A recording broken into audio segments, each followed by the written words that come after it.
You felt it, didn't you? That spark, that moment when an idea landed and you thought, yes, this, this is it. Maybe it was a creative project. Maybe it was a career change or was something you've always wanted to try but never had the courage to pursue.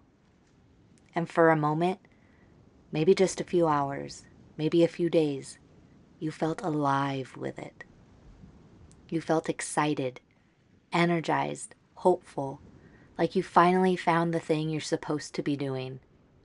And then the fear came, the doubt, the questions, the voice that says, who do you think you are?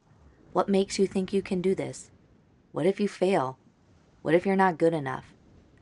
And suddenly, that excitement you felt, it's buried under anxiety, under all the reasons why it won't work, why you shouldn't try, why it's safer to just let it go.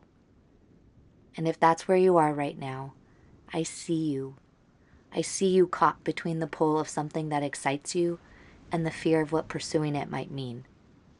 I want you to know both of those feelings are valid. The excitement is real. It's telling you something. It's showing you what matters to you, what lights you up, what calls to you. And the fear is real too.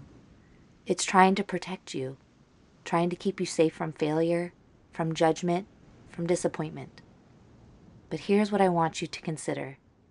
The fear, it's not telling you the truth about your capabilities. It's just telling you that this matters.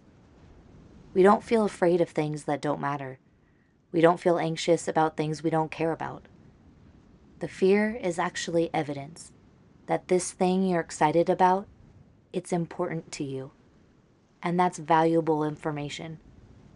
So let's talk about those doubts, those questions that keep circling. Who am I to do this? You're someone who felt excited about it. You're someone who recognized possibility. You're someone who's being called towards something that matters to you. That's who you are. This is a part of your purpose. What if I'm not good enough? You don't have to be good enough yet. You don't have to be an expert before you begin. You don't have to have it all figured out. You just have to be willing to start, to learn, to grow into it. Everyone who's ever done anything started from not knowing, started from uncertainty, started from the beginning. What if I fail?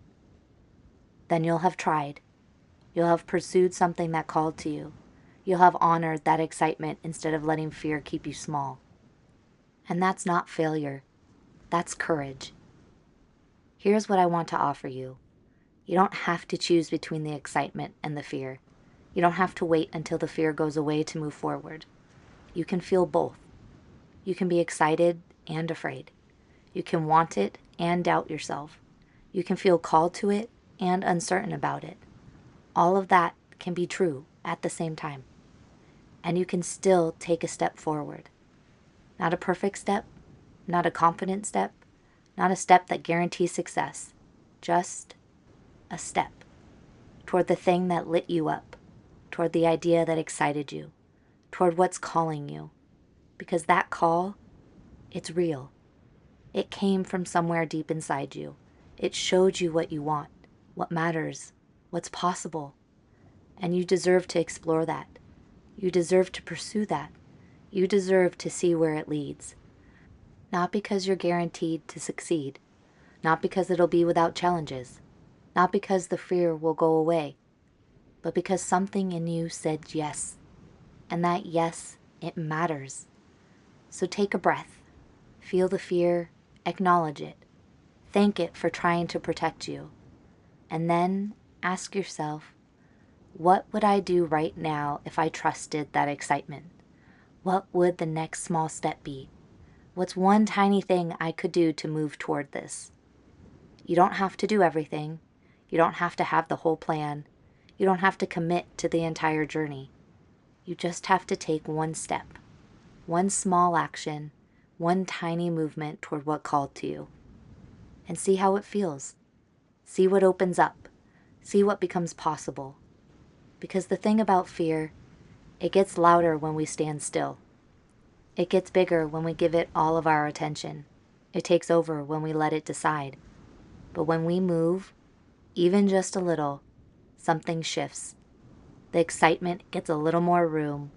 The possibility feels a little more real. The fear, it's still there, but it's not the only voice anymore.